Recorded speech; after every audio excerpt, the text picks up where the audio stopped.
was a 2-point game with 4 minutes to go in the third.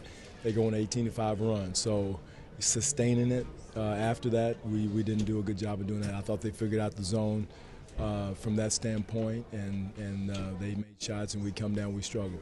It was almost like we had a rhythm going offensively, and then we got out of kilter, stopped doing what got us there, running the floor, attacking the paint, drawing kick. So, those things we got to do a better job of in those stretches. Zone kind of got you back in it, though, in the second quarter. It did get us back in it. And also, too, until, like I said, right in the 3 or 4 minute mark in the third quarter, we had them going. Then they figured it out. They did a good job. And, they're a veteran team.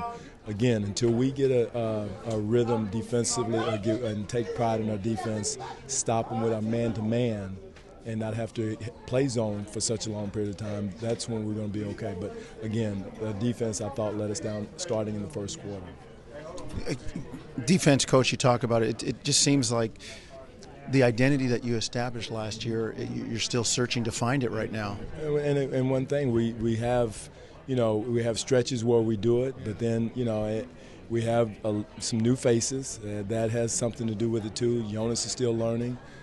Dom is still learning, and you can tell the guys that were here before that have a rhythm, that know the rotations and that type of thing. So it's a little bit easier for them. So until our new guys pick it up, younger guys pick it up, then it's going to be a struggle, and again, it's going to take time. And it's tough. I mean, you've got a long stretch of playoff teams from last year you're playing against as well. And they've been together for a while, but that's part of the pain that you go through when you're learning.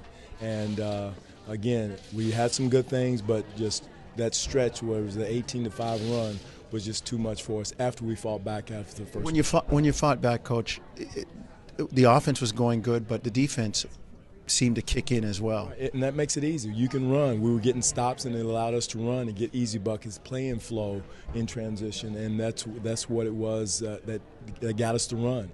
And we had a rhythm going.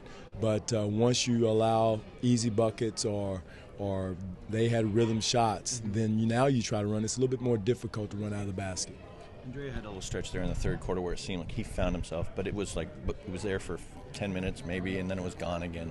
How do you keep him engaged? Well, again, he's that type of guy that he can go in spurts like that, but again, he's got to do it for a longer period of times.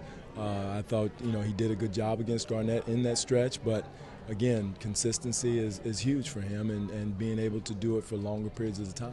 Do you have any explanation about why his intensity just sort of flags for such long periods? No, I don't. He's Andre is who he is. If you're looking for a rah-rah guy, I do know it's not him.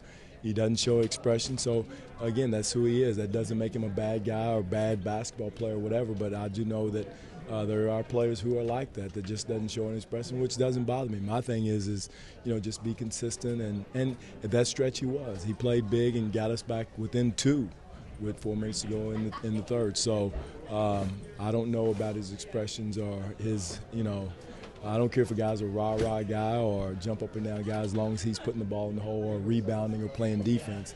That's the most important thing.